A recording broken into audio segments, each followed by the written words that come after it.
Stay calm. Hi, everyone. We should be, I hope, live. That's right, live. Not dead. Bob's not dead. Bob's live. Hopefully, and I'll know here in a second. Casey, what's it look like? Any Um, any chance I've done okay, this right? I got it. I got it. You're live. Okay, good, good. How's the sound? Can you hear me? Um, I might be having some problems. Hold on. Let Okay. me get it. Alrighty. Okay, yeah, I can hear you. Okay, I'll adjust this a bit. See how that worked. Is that any better? Might be. That's okay, I guess. So, hi everyone. We are live. We are still in the forest near Klamath Falls, Oregon, and we're going live. Today's topic, question and answer, is uh, solar. Today we're talking about solar. In this empty seat next to me is my good friend Jim, who is here and getting parked and will be here in just a second. And Jim is about as knowledgeable as anybody I know of about solar. So Jim is going to to help me answer your questions. That's better to have more voices, not just one. Um, and so let's do some announcements. Let's see, where are my announcements on there? Announcements. I need a chair, huh? I got you one. Okay. Announcements should be at the top. Okay, you got him. KC is so smart. She knows all my failures. Okay. Well, the only announcements I guess we have are about three of the HVAC activities that are going on now. The first one is the Nomad Emergency Fund. If you need a Nomad Emergency Fund, I think we have like almost $20,000 in there. We have a lot of money in there, and we are ready to give it out. Jim, come join me. Hey, Bob. Everyone, this is Jim. I think you all see. I put you in the little chair. Yeah, I can tell. Jim's about 8 inches taller than me, I think, so I put him in the little chair. I'm teaching him. Mm-hmm. So finally, I can reach my full height. We don't have the Smurf step. No, when we shoot videos together, I literally stand on a step so I can almost look straight at him. I still can't even then standing on a step. Well, but you've been busy all summer. I mean, you're too far back. Let me move around a bit. How's that? That's a little better. You've been busy all summer doing installs, solar installs. yes. So Since the RTR. since the RTR, just kind of nonstop. Yes. Okay, well, we'll get into that. First, let's go ahead and finish up the announcements. We have Homes on Wheels Alliance has created the Nomad Emergency Fund. Two extraordinarily generous people have donated an awful lot of money. And so we have an emergency fund. And the idea behind it, if you're a member of the tribe and you have need, we would like to help in any way possible.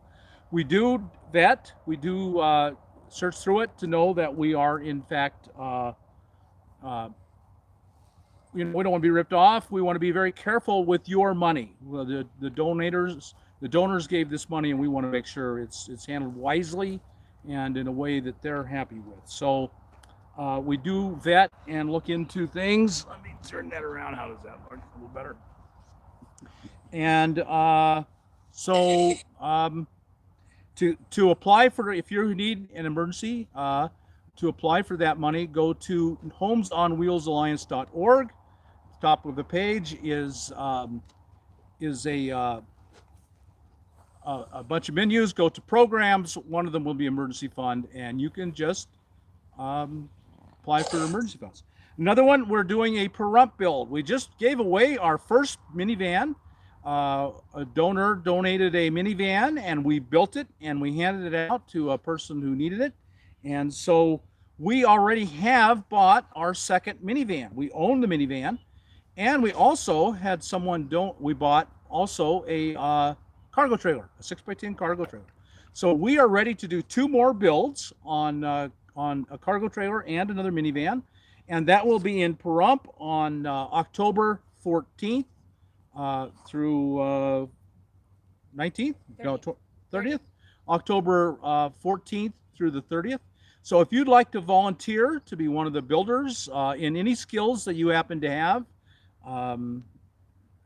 if you're a carpenter, you're solar, any skills you have that can help us build and hand out a minivan or a cargo trailer, please contact us. You can write to Homes on Wheels Alliance at gmail.com. That's right. Homes on Wheels. I got it. The smart people around me have to surround me and make sure I'm saying the right thing. Homes on Wheels Alliance at gmail.com. And so you can come and volunteer, be part of the crew. I think we're going to have a really good time. Actually, we have our first caravan, so there will be a caravan there at the same time. So I think it's going to be a really, really good thing. Okay, and thank you for the cargo trailer. What we would like to do is hand out our first handicap trailer. It's a drop-down door. We made sure we got it. We'll always have drop-down doors so that if there's a handicapped person out there, if you would apply, then we would love to build our first handicap trailer to get you out and living your best life. You have to be capable of taking care of yourself in a trailer. We will get the trailer doors will drop down and you can go in and you can move around. We'll build the trailer to you. The trailer will be built for you and your wheelchair and your needs, whatever they may be. But you have to have the vehicle that can tow. We can't do that. That's beyond our reach at this point. But if you have the vehicle that can tow and you have the capability of towing, you have the experience, you're comfortable towing, then we want to hear from you. Is there a special application for that? Have them come back on Monday for the application. Okay, on Monday we will have a special application for the handicap cargo trailer on the website at homesonwheelsalliance.org/programs, and from there you can go to that program. Okay, and next we're giving away solar panels. We had a Santan Solar, very, very generously donated 40 used solar panels. We'll check them all, make sure they're all good before we hand them out. And so we will start handing those out to folks November 3rd in Quartzsite. The panels are in Quartzsite. It's too hot to be in Quartzsite, so we just put them in storage and left when we got them. And they're still all there.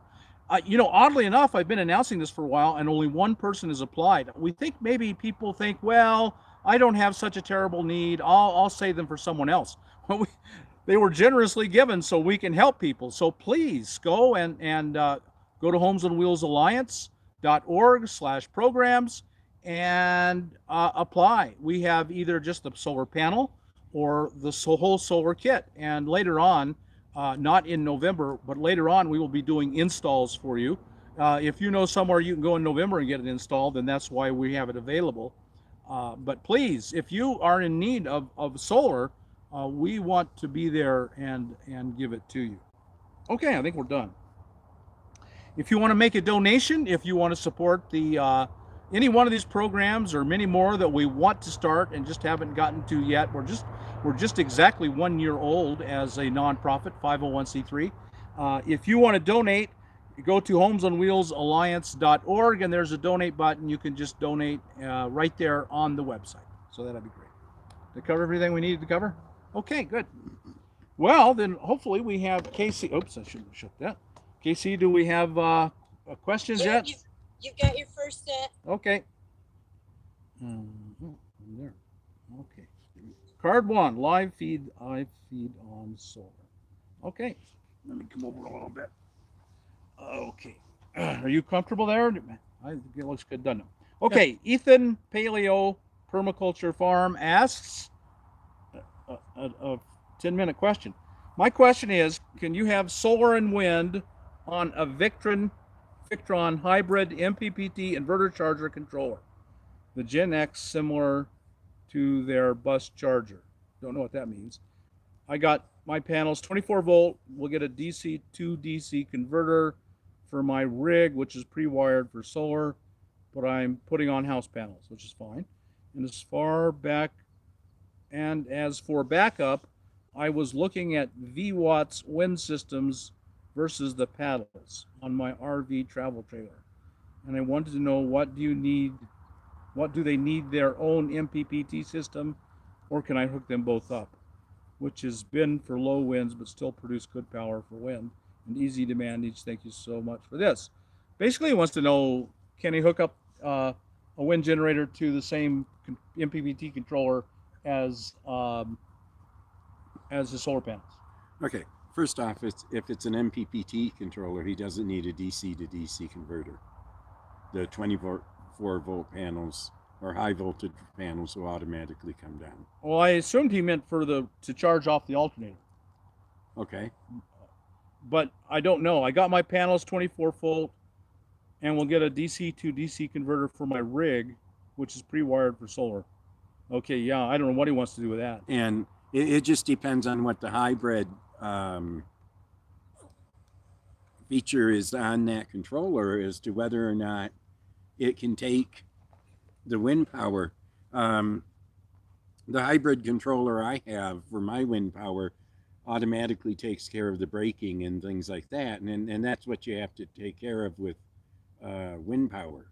You can't just connect the windmill or the turbine up to a power to a controller. It can, I don't know exactly what it'll do. It'll overcharge or it has to be able to be stopped when you don't need the power any longer. So you're going to have to look into your controller and see what it does to see how it'll function. If nothing else, get a controller for the turbine itself. Right. Well, I would also be concerned about the voltage. They're not going to be the same voltage, you wouldn't think. Well, coming out of the controllers, they should both be they should be both be in a 12-volt configuration. If the voltage, well, again, it depends on what the hybrid. I mean, if the hybrid's set up to handle wind, then yeah, you can do it. If it's not, then Well, I think he's going to hook both of them up to one MPPT controller. well, if it's not set up for two hookups like the one that I have for mine, then the power coming out of the turbine is AC, not DC. It has- AC? yeah, that's why there's three lines coming in. Oh, okay. This is all way over my head. So a lot of it is equipment specific, and it needs to be researched and on that gear specifically to know what it will and what it won't do. I don't know exactly the Victron hybrid controller myself. I've never dealt with that particular one. You can always come to my site and send me an email and we can work on it, you know. Yeah, I think you're just asking too specific a question. We'd have to know your controller. We'd have to know your wind generator. We'd have to know all the details, and we're just not going to have the time to put that all together. And I still don't. And to be honest with you, your question isn't clear to me exactly what he wants to do. Well, he wants to. You were correct. He wants to run the solar and the wind into one controller. But the controller has to be designed for two different inputs. It has to be designed for wind to be one of the inputs. Okay. That's the little controller that came with the eco-worthy windmill is designed to take in wind and solar at the same time. And part of its job is if it overvolts to feather the wind gen. How it's never spun that fast. It's never spun that fast. We've never gotten that far. We bought a wind gen, and Jim has a wind gen I have generator. And it's never produced. You've not had enough wind. I'll set it back up in the LTVA again, and I think there were 2 nights that we had storms that I actually saw 24 miles an hour, and the batteries were too high to take any power. So, you know, if I were to redo it, I'd go with the 1600 watt that at low speeds would kick out a usable amount of power. Okay. But that has a very specific hybrid controller that's made to handle a wind turbine Oh, I see. and solar at the same time. Okay. Yeah. Yeah. Okay. I got it. We didn't help you very much. We're telling you to do your own research here. Yeah, or Contact you. or come to jimindenver.com and we'll work on it from there. Okay. Kathy Roberts, what do you think of the MPPT? She doesn't have the T, but I'm assuming it's supposed to be in there. All-in-ones that have everything in one concise box. I have no idea what that means either. Well, I think Will Proust just did one not too long ago that I think maybe it has the inverter and the controller and everything in it, unless she's talking about a like the Apex, which has an MPPT controller, battery, inverter. Oh, The like a solar generator, what they call solar generators. right. In either instance, for convenience, they work well. If one part of them breaks, you got to replace all of it. Right. So that's the downside. For convenience, size, ease of installation, it's nice. But, you're taking a risk on one part breaking, and even if it's under warranty, you have to take it apart, send it into the company, get it repaired, and that whole time you're without power. Yeah, and most of them are pretty limited amount of solar that you can put in them. You can't can't build up a bigger battery bank. To me, that's the biggest disadvantage of the solar generators, or the all-in-one boxes, is this is the size of battery you're ever going to have. It's never going to add a second one to it because there's no connection point. Well, the Apex supposedly can take Energy's lithium battery add-on. They just haven't released the lithium battery yet. Well, and then you're buying their battery, which is going to be an unbelievable amount of money. The advantage, it's to me, that's a really big disadvantage. You can't build an infinitely sized bank as you grow in needs. Right. And But I've you can't add. Most of them will come able to take 100 or 200 watts of solar at the most, and you can never go more. Yeah, the Apex will take 500. It is an MPPT controller. The Kodiak would take, I think they downgraded it to 500, but it was a PWM type controller. And I've installed them in minivans and the like, and the people are thrilled. The solar goes right into the generator. They have everything they need right there, but their needs are kind of limited. They don't need a huge inverter. They don't need a huge battery bank. It's very convenient for them. And you better never grow. Right. Well, or you're going to have multiple little systems all over. Right. And they're very expensive. They are. If they don't meet your needs forever. Right. Yeah. So I think it'd be fair to say we both believe you'd be far better off building your own system. Yep. But if that's just beyond you can't, then for convenience, there's nothing as good as they are for convenience. Nope. And that includes the all-in-one controller that has everything too. I don't know the name of it, but I know it was reviewed. For convenience and ease of hookup, boy, it's right there. But for I think the only thing it doesn't have in it is the battery bank. But again, if something broke down, or if you wanted a bigger inverter or something like that, you're kind of right. Or any signs of continued growth. You get a new item that you need a bigger inverter, well, you're just stuck. Right. Okay, Jimmy Johnson, 400 to 600 watts and 2 Battleborns. What would be the best option for a MPPT controller? What was that again? Yes, 400 to 600 watts of solar and 2 Battleborn lithiums. What would be the best option for an MPPT controller? Anything that can be set custom. Right. That's the biggest thing about a controller and lithium is you have to be able to set it to handle the voltage of the batteries. The batteries will shut themselves down once they get charged to a certain point. Because they have their own battery management system Correct. built in. But you have to keep the controller from trying to feed it too much voltage, or the batteries will shut down because of that, and then you won't have any power at all. Okay. They might reset themselves once you remove the over voltage, but until you do that, they just shut down. Okay, good. So I'd venture a guess to say Victron. That Victron is getting a reputation as being one of the better ones for lithium. So I would say Victron, but anyone that you can go in and control all the parameters. The Battleborn will tell you what it wants, You go set it to what it wants, and then you're set. Yep. Is the bottom line. And honestly, I mean, that little eco-worthy controller, it can be custom set. Right. Anything that you can set the voltage, the float, the length of Right. the absorption, how long it holds That- absorption. The little controller would work off your 245s, those panels.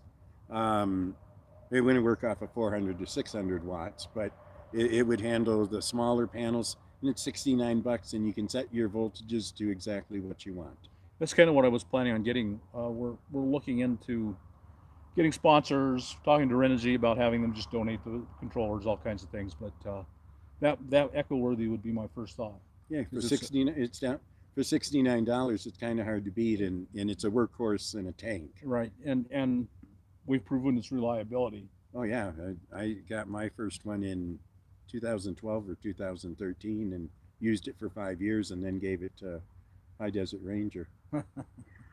Yeah, that's well used. Okay, do we have more questions? Card 2. Terry Novak asks, "Hi Jim, tell us about your availability regarding solar installs." Roseanne Arquette. Well, that's another question, I think. What does it take to get on Jim's? Oh, same thing. They asked the same question. Roseanne Jaquette asks, "What does it take to get on Jim's install schedule?" It just depends on where you are. After I'm here probably for a week or two, I head back to Colorado for a short time, and then I'm coming back down to Arizona. And it depends on where you are. I'm up here in Oregon because somebody paid me to come up to Portland and put in an install. And then I'm down here in the Klamath Falls area because somebody actually meeting me here, and that's what, you know, and I get to meet you here, and I get to meet them here. So all you can do is send me an email and And hope. and see if our schedules meet up, if our locations meet up. I know once I get back into Quartzsite, the list is already beginning to grow. Right.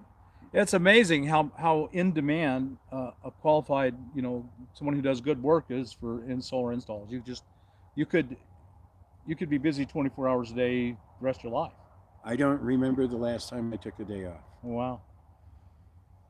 I guess this could be considered a day off because I'm not actually doing any work, but I just got done driving for 6 Well, hours. that's marketing. even that's it's marketing. Yeah. Well, I just drove here from Portland, and really by the time I walked Max and washed my hands and face, and I was you had already started. Right. So And tell them again your website so that they can get on the list. JimInDenver.com. Hard one to remember. That's hard. JimInDenver.com. I'm going to move this in. As I get a little caught up, I'll start producing videos again. I have a short one on a new lithium battery that I really like. What's that? Do you mind telling us? It's Life Blue. Life Blue. Okay. They both have an app that will show you exactly how charged the battery is, what the capacity is, temperature, voltage, amps in and out, and that goes to your phone, so no display on the wall. And they're one of only 2 lithiums that have heating pads in them, so they're good down to -4 degrees Fahrenheit. I just discovered that these crazy things don't work in the cold. That's right. That, to my mind, that rules them out. I wouldn't own a battery that wouldn't work in the cold. Yep. That's crazy. And the low temperature Life Blue is the same price as a Battleborn. The one with the heat pad in is $20 more. Oh yeah, I would do that in a heartbeat. And it just uses its own power to right. generate heat. Yep. Yeah, that's the way to go.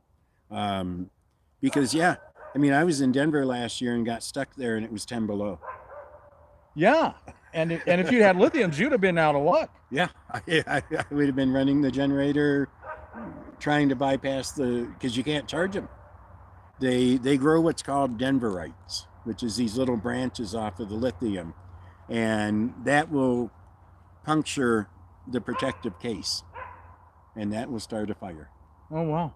So, and I have to research it, but the battery management systems are supposed to shut the batteries down if it gets too cold. But I was told one of the other brands doesn't shut it down until it's 25 degrees. That's 6 degrees too cold. And so having a low temperature lithium is going to be, and one that you can see the app and see how much power is in it. That's the way to go, and that's the way of the future. Because I've known too many people go, I have no idea how much power is in this thing. It drops down to 13.1 and it sits there. So you don't know if you plug in something and it's going to shove it over the edge, or if you got a night's worth of power to run your furnace. Or in your case, all of these computers and cameras and things running around everywhere. Okay, let's move on. What is the smallest solar panel with the best efficiency at the lowest watt to power an iPad and a phone? I don't care how much it costs. So they have absolute minimal needs. What should they get? Would have to be one of those little portables that you tested. Oh, Not the fold-out ones, just the tiny little ones, the tabletop yeah, size. 15 watt. Yeah. The little, they're usually there's 3 little panels that fold out, and they're about like this. Yeah, those are great. Yeah. For you get them for like 30, 40 bucks. Yeah, for iPhones, iPads, things that take very low current, you don't need a big solar panel. Absolutely not. Yeah. So solar is very adjustable. Right. Yeah, if you go on Amazon and do a Google search on USB solar panel, there's tons of them. Mm-hmm. I mean, they're just dime a dozen. They're usually in the neighborhood for about $30, $40. You can get a 28 or 30 watt. It will have 3 USB ports, and they'll just be USB ports that hang out. You can charge 3 things at once. Buy one of the battery packs, one of the bricks of battery packs, and plug one in so it's charging all the time. And then your iPad, your iPhone, whatever. And there are tons of really cool little USB devices coming out. Oh yeah. And if you get one of the little battery packs at night, you still have power. You do. You don't need the sun. Right. You can get a battery pack, because those are essential for this.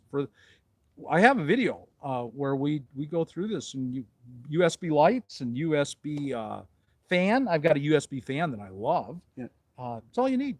Yeah, I think it was called small solar. It was something. But and I'm probably going to do another one here real soon. But yeah, I'm a big believer in that. I think for a lot of people that'll work. Oh yeah.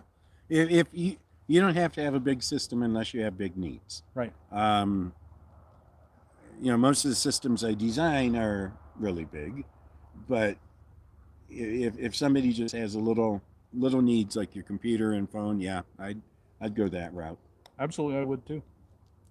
Okay, Rocksteady asks, "Hi Jim, how is the wind generator working?" It turns. It turns. I need to stop in Wyoming. Yeah. I mean, any place you see the giant windmills, they're there because there's wind there. And most of the time, we're not going to be in some place that's going to be 24 miles an hour continuous wind, and that's what the little windmill takes. Again, if I were to do it again, I'd go for a 1600 watt that would kick out power at low speed, at least 400 watts at low speed, and then it would be usable. I think it'll be quite a bit more. I mean, we went the cheapest thing we could find. Well, yeah. Well, it's good to not spend a lot of money to learn what you actually need. I mean, you can go out and spend a small fortune and then go, this doesn't work, and that kind of sucks. Yeah. Yeah, we didn't spend hardly anything at all. Yeah, and it didn't matter to me. I have almost 1,200 watts of solar. I don't care if it works or not. Yeah. and it's a great paperweight. Right now, it's holding down a piece of paper in my storage unit because I couldn't carry it all summer. Yeah. But the poles are still strapped to the back bumper. Oh, okay. Did that work, what we did? Oh, yeah. We have a video out with the wind generator showing how we mounted it and you mounted it. And that worked. That did work out. Yeah, it holds it. I don't have any problem with it making noise outside of the generator itself. And even that doesn't bother me. It's an advantage of being old. It's like white noise to me. Right. But yeah, it was a real simple setup. Creating the yoke for the post, and Yeah. you know, it's sturdy, and you know, it works out really well. So it hasn't been worth carrying around. You wouldn't buy one and carry it around. We bought. It takes too long to set it up, especially when you need to move every few weeks. Yeah, and you're just not getting enough power, enough wind to get enough power Right. to warrant it. And I've talked to a few people with the larger ones, and there they, you know, even under low speed winds, they get usable power, and especially at night, and that really works out well. If you're in a stationary location where you know you have wind, well, then you know it's going to be worth having. yeah, if you can put it on the upslope, it'll be really good. Yeah. Otherwise, it's a great conversation piece, and I need more conversation pieces. Always, yeah. More people coming around saying, "What's that?" That's what you need. Terribly. Rojo Zosa asks, I have a specific question regarding alternator charging of lithium batteries. DC to DC charger or not needed? First thing, put a voltmeter on your starting battery, fire up the vehicle, rev up the engine, and see how high it goes. The last one I installed only went up to 14.3. That wasn't a problem. If yours goes up higher than what the lithiums will accept, then you got to do some type of control on it to keep it from happening. There are DC to DC controllers out there that will convert to specific voltages, and you would want it to convert to pretty close to the highest voltage the lithium will take so that it'll charge completely. Yeah, first thing, find out what your alternator puts out and see if you actually do need, if it is going to be a problem or not. I think eventually lithium batteries are going to come with their own converter in it to make sure that the voltage doesn't get too high. Well, I'm surprised the BMS doesn't. The BMS it's a protection. It's not a controller. So if the voltage goes too high, the battery shuts off. If you draw too much power, try to charge it too fast. If it gets too cold or too hot, it shuts the battery down to protect it. It just says, oh, too much, and that's it. It shuts down until the problem is removed. So, and that becomes a problem because then you have no power at all. So, eventually I think they're going to have to come with their own controllers. You know, something you can just wire something into and it'll take care of it, which is going to push the price up higher, but they're very touchy about what you can do with them. So, and you need them to remain usable. So they're going to have to come out with something that keeps things from overcharging them or overvolting them. You can't overcharge them. Okay. Cynthia asks, I'm buying a small fiberglass trailer with a sloping roof. My plan is to buy 4 200-watt briefcase solar panels. I'm wondering how many batteries I need, lithium, and how about inverters or converters. So she's going to have 800 watts of solar outlaying on the ground. Mm-hmm. You need enough battery, first off, to get you through the night. Second off, depending on room and budget, enough to go a number of cloudy days. And it's not in the middle of winter. That's right, at the worst of times. Right. And it's not a set number. Actually, I was thinking about this the other day. I usually recommend 2 to 1. And honestly, because lithium's 100 amp lithium is twice the power as 100 amp flooded lead acid, I'd go 3 to 4 to 1 because you're replacing twice as much power. So if 200 amp hours of battery are enough, 800 watts is a good number. it doesn't, it sounds like an extreme ratio, but if you drain those 200 watts down, you're going to have to replace a lot of power, or 200 amp hours down. You have to replace 200 amp hours of power, and 800 watts, that's 50 amps in perfect sun. Well, in the middle of winter, that 800 watts is going to produce around 200 amp hours of power. Right. And if you only get 2 hours of decent sun on a winter day, you want everything coming in during that 2 hours you can possibly get That's in. right. Well, you got to replace the power you use. That's Right. that's the first thing you got to do, is replace the power you use. There are other guidelines like amp hours to watts and things like that, but if you're not replacing the power you use, you don't have enough solar yet. Yeah. Yeah. Okay. So everyone wants an easy, neat number, but there is no easy, neat number. Sure it is. It's their need. Their need. That's neat. That's a pretty neat number. Okay. When I talk to people, I don't just give them a list of components. We spend a good deal of time talking about what they want to do, when they want to do it, not only during the day, but what time of year, where they want to do it, how long they want to do it. You know, if they got a microwave that they want to run for 15 minutes, that's a lot of power compared to a few minutes. It's a big difference running something in the winter than it is the summer. It's a big difference running something in Arizona than it is in Washington. I mean, I've been in Portland. That's one cloudy city. I used the solar cookers once while I was there. Yeah. Okay, Wanda Hutchins. We would like to have a wheelchair lift installed in our RV, but it may be too old or too expensive. Might have to look for portable electric wheelchairs. Can you run a lift off solar? If it's electric, you can run anything off of solar. It's possible. And really, a lift would probably take enough power that you're running it off the battery and the solar will replace the power. I mean, I might be able to do it with my solar. I might produce that kind of power, but really, if you can run it off of a household current or batteries at home, you can do it in an RV. It just has to be set up that way. That's all. Right. Again, it's how much does it take out, and how much then do you have to put back in to the batteries at any given moment? So the answer is definitely yes, you can. How much? The real question is how many watts of solar and how much battery do you need? And we need to know all the details to do the math to figure that out. Yeah, I mean, different lifts take different amounts of power.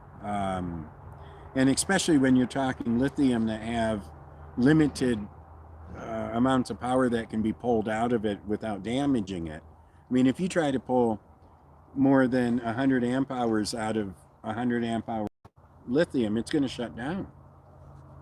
Or not 100 amp hours, 100 amps. So if your device pulls more than 100 amps, the battery will just shut down and reset itself. So all of that has to be considered. The limit, that's one of the limitations of lithium. Now that's something I don't know anything about, and a lot of people probably don't understand. When you have an extremely high draw, a high amp draw, 100 amps, big draw, which I would guess a motor lift on a wheelchair lift would be 100 amps. Could be, yeah. I would guess, and not only that, but you have the startup surge because it's an actual motor. That's right. It could be enormous. When there's a big draw, 100 amp draw or more, the voltage drops severely. The voltage drops severely. Well, not only that, but in a lithium, the battery management system will just look at it and say that's too much and shut it off. Right. If you try to charge it too fast or try to pull the power out too fast. I had a customer with 300 amp hours of lithium. He wanted a 3,000 watt inverter. I told him, no, it pulls too much power. You won't be able to use it. And he was disappointed, but he didn't want to add a fourth lithium to give him that capacity, the ability to take the power out of the batteries. The same. So just like lead acid, you just keep adding batteries until you can handle the pull. Right. Correct? Same thing. Yeah. Well, I mean, the lifelines in my trailer can handle massive amounts of pull.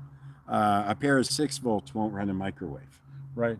So you're in lead acid, you're looking at resistance. In lithium, you're looking at their own limitations where they shut themselves off.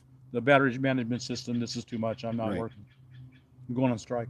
And it'll do it. It'll do it both ways. You try to feed it too fast or you try to take it too fast. And either way, it'll just shut the battery down for a while and you'll be without power. So you have to figure out what lithium you're going to be able to use and then work off of it. Again, the need. You have to start with the need, and it starts with the equipment you want to run. So if this isn't real clear to you, let me just I run a microwave off of mine. I have 4 AGM golf carts, and so if I turn on the microwave, say it's full sun, my batteries are happy, they're at 14.2. Well, as soon as I turn on the microwave, they drop down to 12, and they say 12, and they stay at 12, or they bounce around by about a tenth until I turn the microwave off, and then they bounce right back up to 14.2, Right. like nothing ever happened. But at that moment, when the microwave is buzzing, as far as the whole system is concerned, the battery is at 12, and so everything. The big risk. Well, one of the things that can happen is your inverter says, "Boy, your battery's really low," and it'll shut off. Right. And some of them are controllable. Most are controllable. Some are not.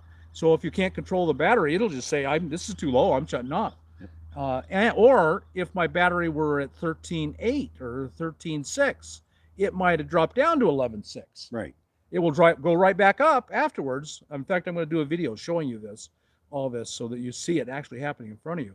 And it's the same thing with lithium. They Mhm. drop down, and then the battery management says, "Whoa, something bad just happened." Well, if the voltage on the lithium drops down too far, it shuts off. Right. If the And it's higher on lithium. Is that right? I think Don't it's ask questions. specific. I think it's a specific battery specific thing, Right. because I've seen Kodiaks be at 10 something and not shut off. Oh. You can't plug in a 12-volt device, but you can run the inverter. So it's a battery specific thing. On the other hand, like the lifelines, I run my microwave and they won't drop down to about 12.8, and I run my microwave at midnight and it doesn't matter. How many lifelines do you have? I have 3 8Ds. Oh, that was an enormous amount of power. It's 2 more 6 volts. It's 2 than more you 6 have. volts. That's plenty. But lifelines don't have any resistance like that. Like, they don't have the same resistance. They're 6 volts.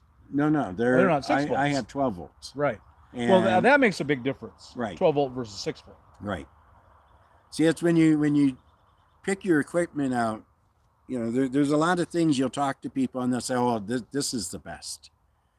Well, there's always the best, and then there's what the best is for you.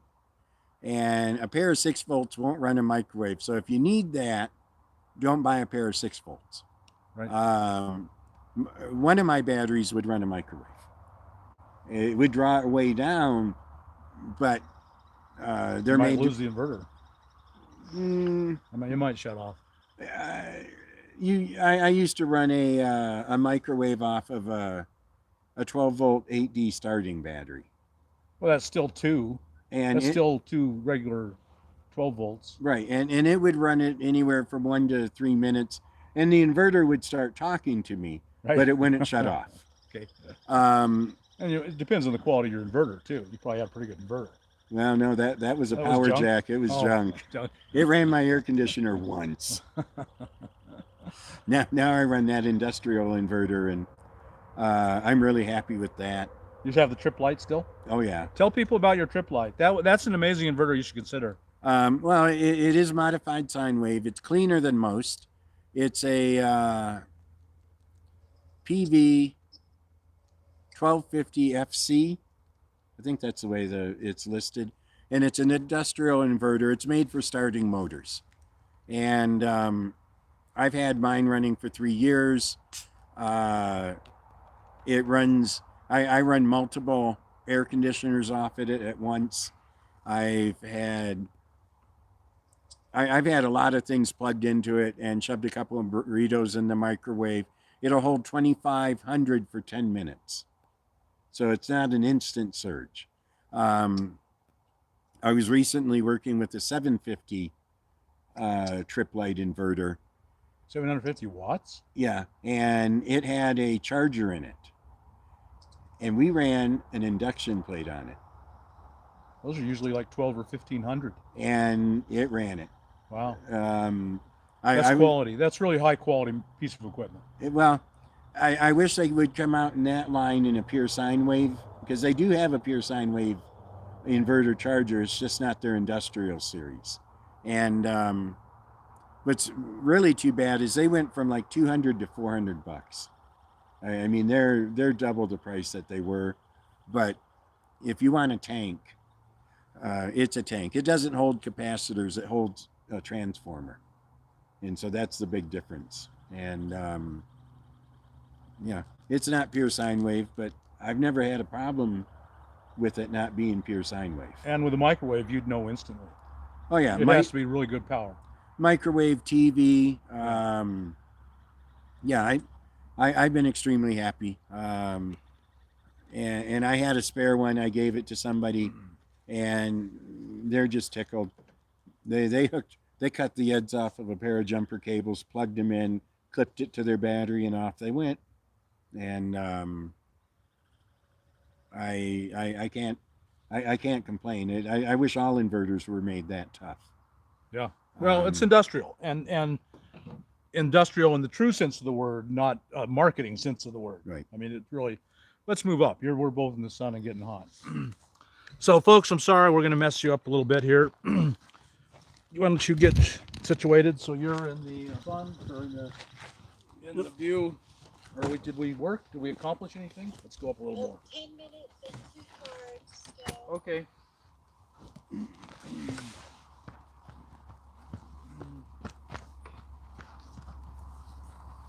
All right. Did that help? You're not in the sun. Okay. All right. How's that? That's bad. I'll just believe I'm in the south. Oh, you came prepared, didn't you? It is hot. It is pretty warm here today. Yeah, it is. Yeah. Okay. C. Kristen Hansiker asks, would you recommend a Magnum inverter charger for a road trek? I just installed one. Oh, really? It's massive. It's huge. Big. But it's I installed a 2,000 watt, 110 amp charger.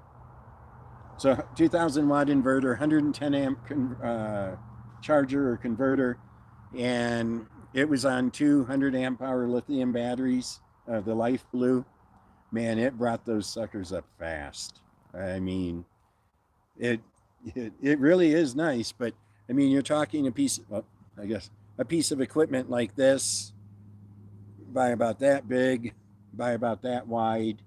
I mean, you got to have some room to put it in there, and it's heavy. Requires anywhere from 2-aught to 4-aught cable, a remote to really program it nicely for the lithiums.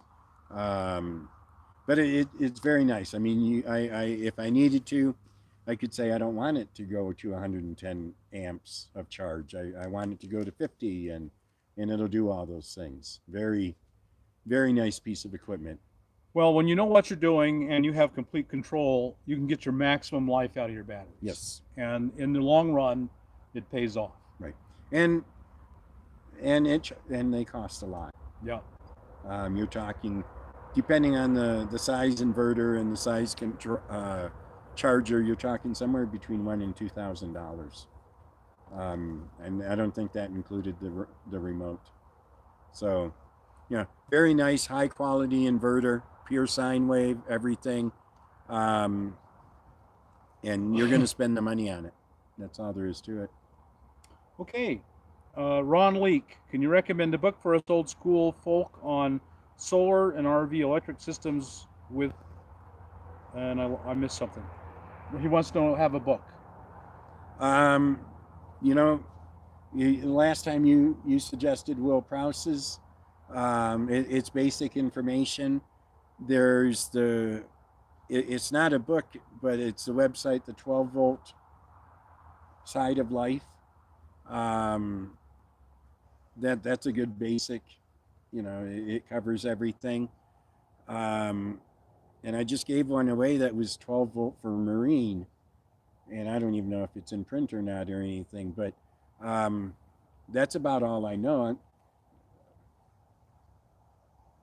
I never was much into the paper part.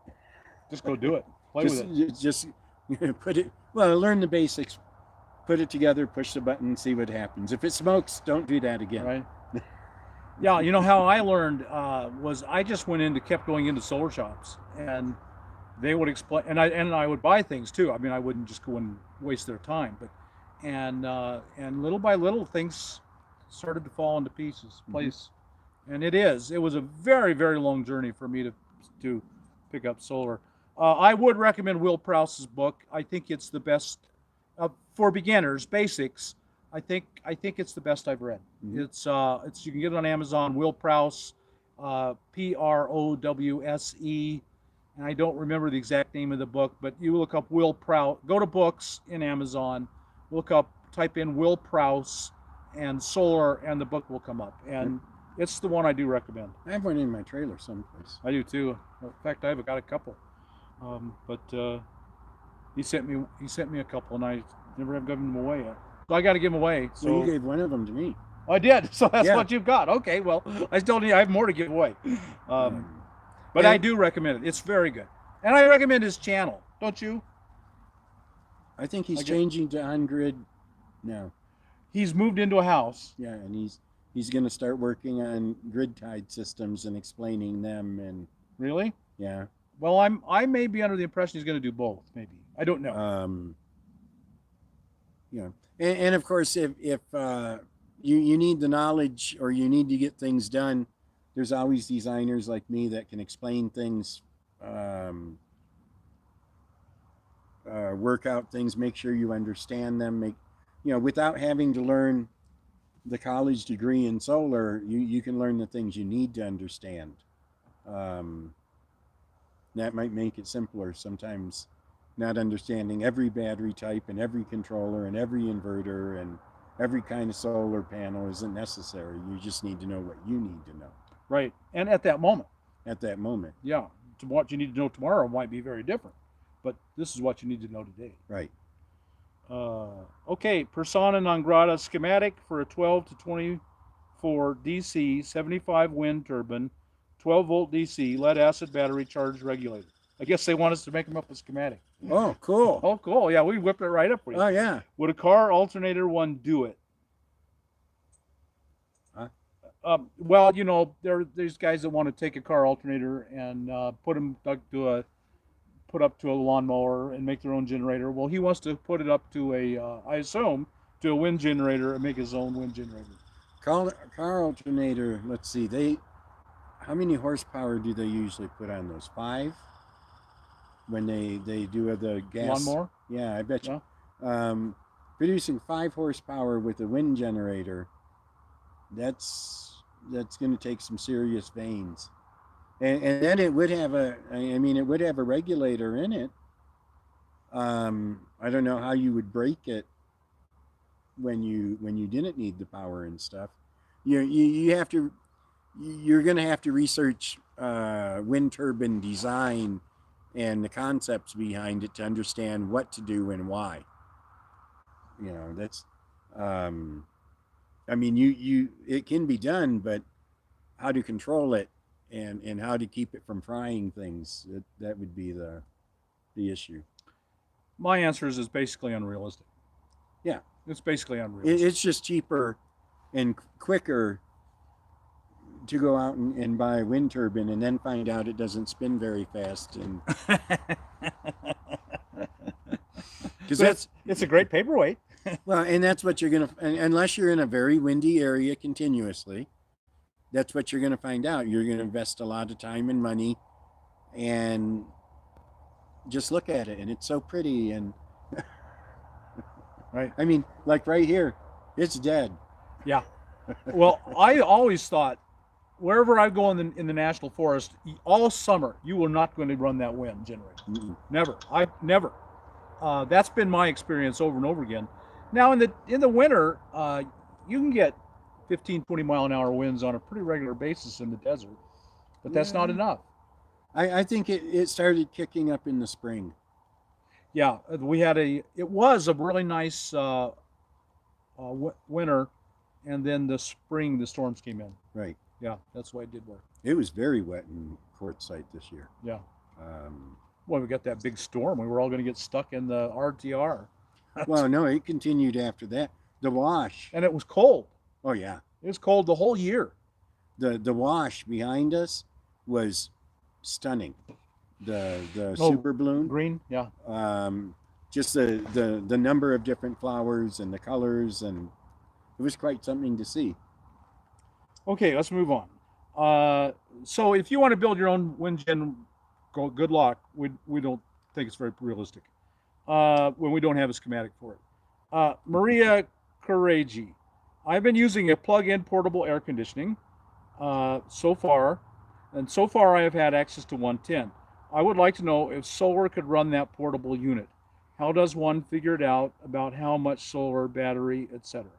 If you want to run it during the midday, 800 watts, 750 to 800 watts of solar will generate enough power to run efficient 5,000 BTU window air conditioner all on its own. Battery,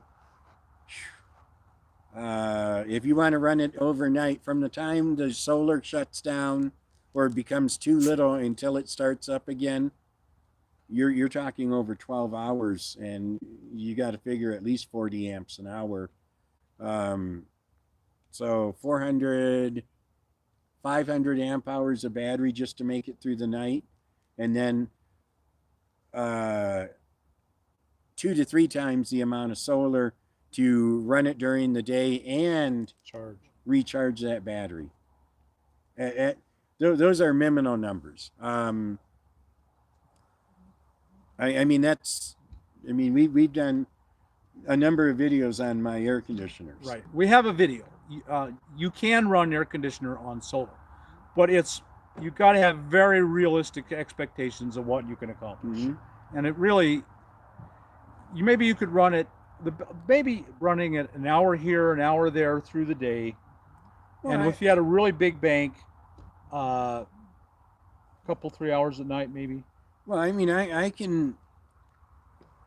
You got 1,200 watts. Yeah. with solar, you can do a lot with solar as long as you have a lot of solar to do it with.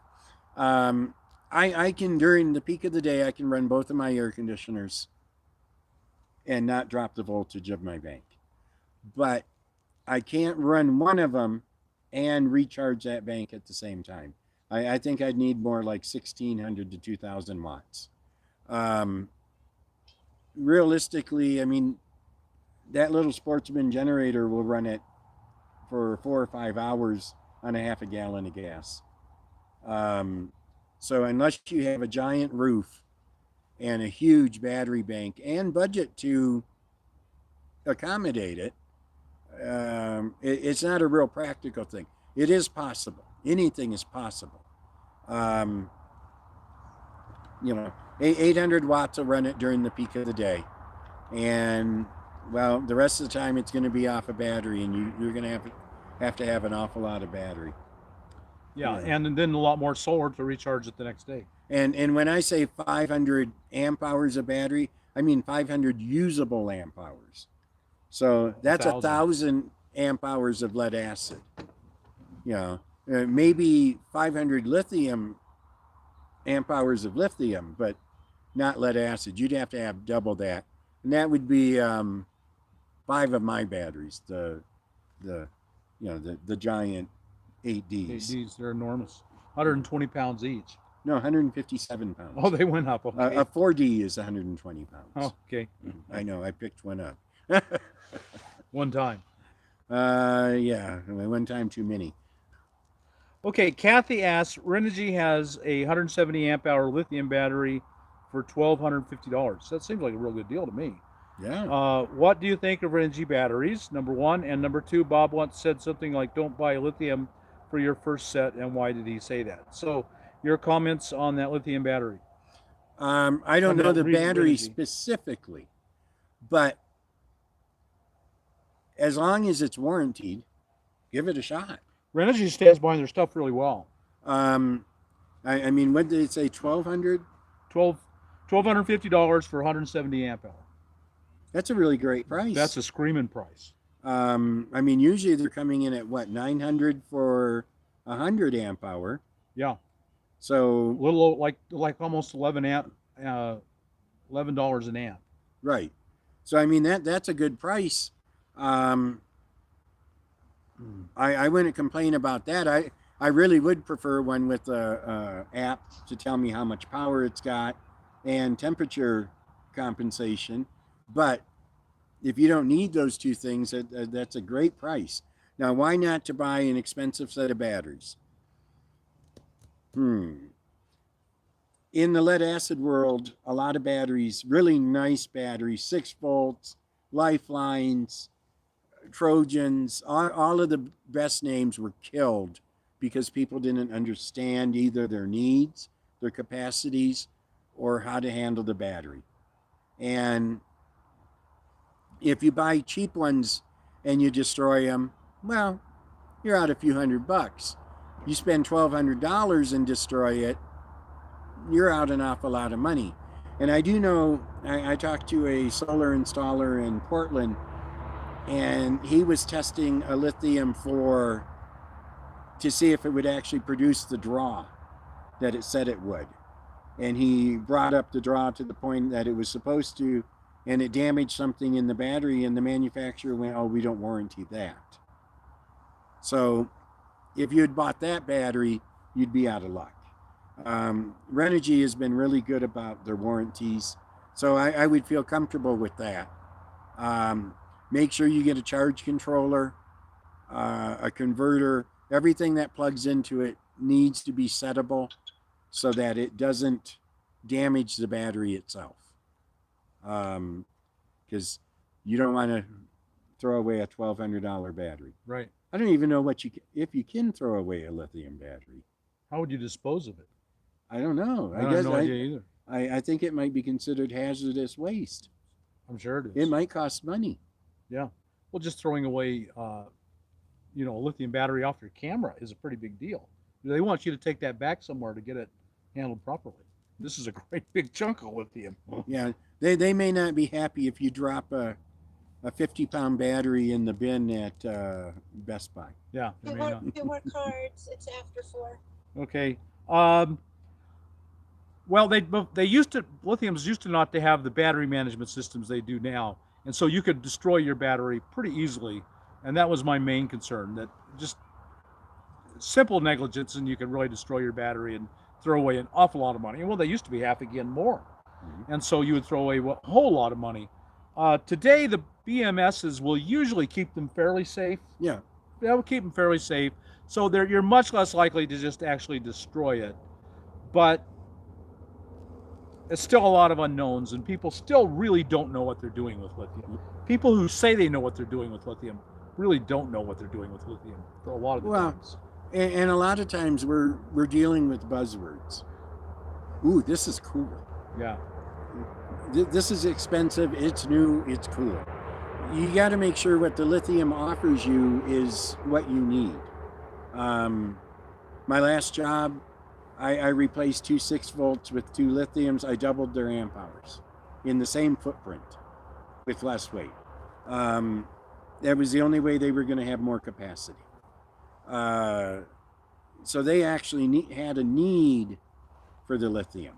Otherwise, I wouldn't have had them spend $2,000 on lithium. Actually, about $2,500 since they were low temperature. If you don't need it, I wouldn't spend the money. Okay, any opinions on an AC and heater combo unit? I see them but don't know how they would work in an RV.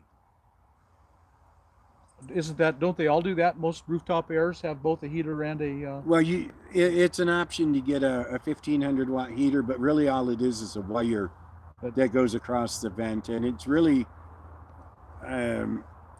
made to take the chill off. It's not a heater. and those are almost always the great big 1300 BTUs, and they're completely out of the realistic reach of solar. Right. So almost certainly a bad, really, really bad idea. Impossible. So bad it's impossible. But we'd have to know a lot more details. So you'd have to know a lot. We'd have to know a lot more. What solar system, including batteries, are the easiest to maintain? AGMs with a rooftop set, wouldn't you say? Well, when that's properly set up. Well, I guess that's a given on all of them. But I don't know. I mean, the lithiums are nice because you don't have to bring them back to 100% all of the time. Good point. Although I've been told they do need it once in a while. It's not a given that they don't. 6 volts can take being over discharged better. Various brands of AGM, like the Lifelines, have features in them that other AGMs don't. Like you can do conditioning charges, or you can leave them, you can charge them up and let them sit there for months. So I would say a system that's matched up to your needs, because you're going to keep it charged because you have enough solar. You're not going to overdraw the batteries because you have enough capacity. But there is no, again, they want the easy number to just buy something. Right. Yeah. Lonnie Watson asks, is there a researched way to install solar without the need to drill holes in one's roof? If you have a solid roof, not a rubber roof, and enough footprint, there is very high bond tape. But the last time I used it, I used 5 yards of it to install 2 panels. You can't use the cute little mounts that come, like you order from Renogy, that give you like 1 by 3 inches of surface. Mounts for gluing down solar panels usually go all the way around the corner. They're about 2 to 3 inches thick on the base. Go a good 8-9 inches from the corner each direction. On a bigger panel, there's mounts that sit in the middle. Yeah. So in order to use glue or very high bond tape, you have to have a lot of surface to be able to guarantee the adhesion. It can be done, but you also want a die-core around it. You want to protect it. You never want to run through a car wash that has acid, because it'll destroy the tape. So is it possible? Yeah. Just make sure you do it the right way. If you have a van, just use ladder rack. No holes necessary. That's true. Or a cargo trailer, you can usually work up some kind of ladder rack on anything, even in RV, where you go in through the sides and then the tube goes across. Mm-hmm. And then you don't have a hole in the roof. You just have the holes going into the side of the walls. Most RVs have a lot of holes in the roof. Yeah. And every 6 months to every year, you need to get up there and make sure they're all clean and sealed. So if you're putting up a solar system, well, when you're up there doing the rest of it, do those mounts too. Okay, here's an easy question. Christina Harper asks, how many watts would I need to run a Class C or Class A RV to run everything? I mean, furnace and all, without worrying about overload. In the wintertime, I'd say 700 watts. Oh, I would say that was low. Well, I mean, there's only so much room. I mean, yeah. A Class C, I've been using 200 watt panels, and I can get at least 4 of them up there. So 800 watts. I mean, I I'd don't say ha- all you could get. yeah, well, that's a given. Yeah. There isn't too much solar, and if you can feel like getting up there and tilting it in the winter, Boy, you're even better. Yeah. But I mean, I have 750 on my trailer, and I go through an awful lot of power, whether the truck's plugged in or not, and it's always done me pretty well. Okay. Adjorn Gebhardt asks, do LiFePO 4 batteries work in low temperature? Well, it depends on how low of temperature you're talking. It depends on if they're low temperature lithiums, which is LiPo 4, or if you have some type of heating system that will automatically kick on when it gets too cold. But will your basic lithium battery work when it gets too cold? No, it shuts itself down. And so if that's the basic question, then no. If you spend the extra money, you can get the ones that will, but, or, the extra money to put in your own heating system. And so, it's just your basic, I hate using brands, but Battleborn, no. If it gets cold, it'll shut itself down to protect itself. And cold is much below freezing. With lithium, it's just below freezing, yeah. Yeah, that's why the Life Blues, it costs a couple $100 extra, but it'll take you down to 4 degrees below zero. That'd be worth it. Yeah. Yeah. Not that I want to be in 4 degrees below zero, but I've been there. It's cold. It's cold. I lived in Alaska all my life, and so one of the things that was pretty standard in Alaska was battery blankets, and they're just a little plastic thing, the size of your battery, and it had wires in it, and had a 110 volt regular cord, and you would plug it in to an extension cord from your house, and then it's a battery warmer. Right. But if you're off grid, then you're running your generator to keep your batteries working. right, well, or if you're using the power, I mean, those Life Blues use their own power Right. to heat themselves. A power wall does the same thing. At some point in time, they're going to drain themselves trying to keep themselves warm. Yeah. Yeah. Okay, Junkman asks, and this will be our last question, where can we get solar panels over 350 watts each? Thanks. Boy. Hard to find now, aren't they? Well, I mean, I'll have to, there's a place in California that had 395s, and I'll have to check on my source on that. Santan had some. Yeah. Look on Craigslist is my favorite place because they're local. You pick them up. I know in Denver you can get the 435s, but they want $435 for them. And it's an incredible panel. It was just a lot more incredible at $200 at Santan.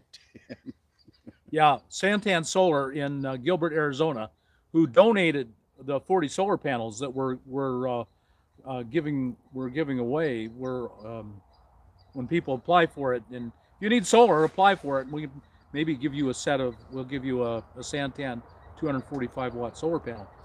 They had them for a while, so go to santansolar.com and see if they have them.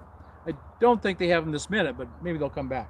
Right, and that's the whole thing about solar, and especially used or new, but not at a retailer like in Craigslist. They come and go, and if you find a good deal, buy it. Don't sit on your hands, because tomorrow they might be gone. Right. Yeah, and all you can do is research, and you can look. I know they're produced.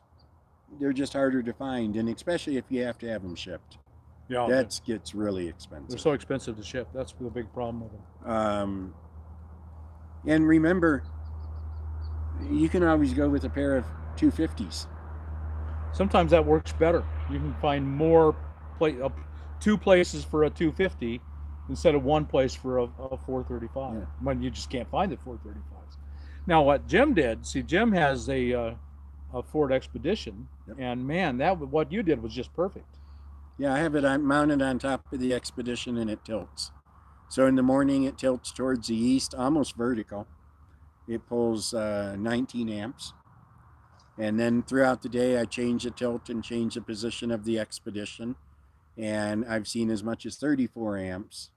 And at times, in the wintertime, that 435 watt panel tilted and tracking keeps up with the 750 watts that's flat on top of the trailer. Right. And you don't have to have a 435 watt panel. I mean, anything you can get up there and have it tilt just really does wonderful. Right. Absolutely. Well, Jim, we're going to call her quits here. We already went way over. You got card 5. It just has the schedule for September. Okay. Well, we'll do that. One more thing, and then we're going to call her quits. Thank you, Jim, so much. And come visit me at jimindenver.com. And soon enough, I'll be producing videos on the Solar Boondocker channel again, including the Life Blue one. Okay. So you think...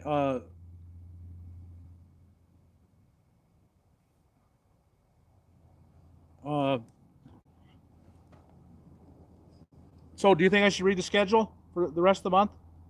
You can read the schedule. You can say it's tentative. Okay, here's this tentative schedule. I want us to, have topics so that we don't just come in here and wander around and not talk about anything. So the September schedule is on the 11th is preparing for natural and man-made disasters. We just had this big, I don't know, it has those hurricanes. What's Dorian doing? Does anyone know? Seems like I heard something about it turning inland.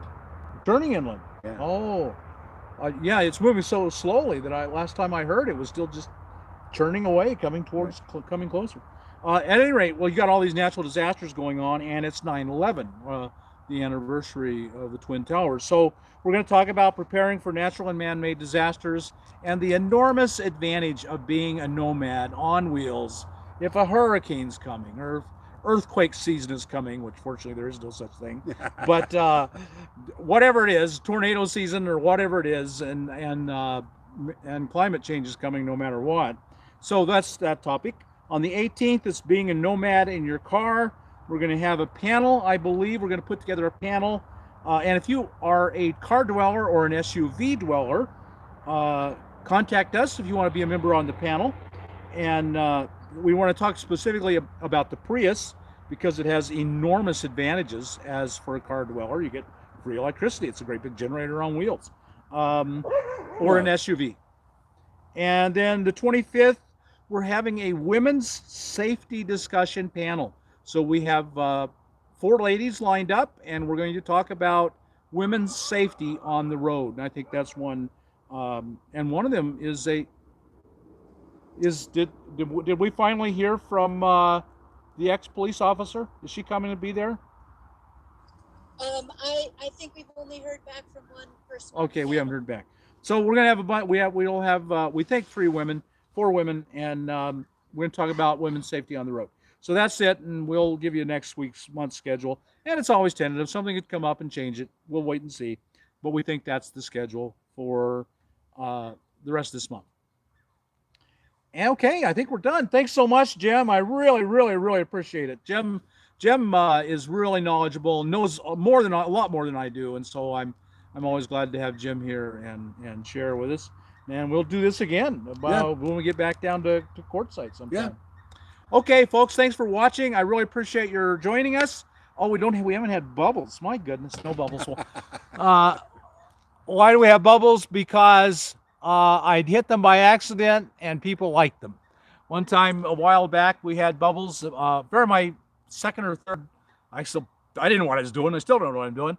I still hit bubbles and there were bubbles, and so people liked them. So then we have bubbles. Okay, thanks so much for watching. I hope you got something out of this. If you did, like us on YouTube, subscribe to the channel, and we'll talk to you later.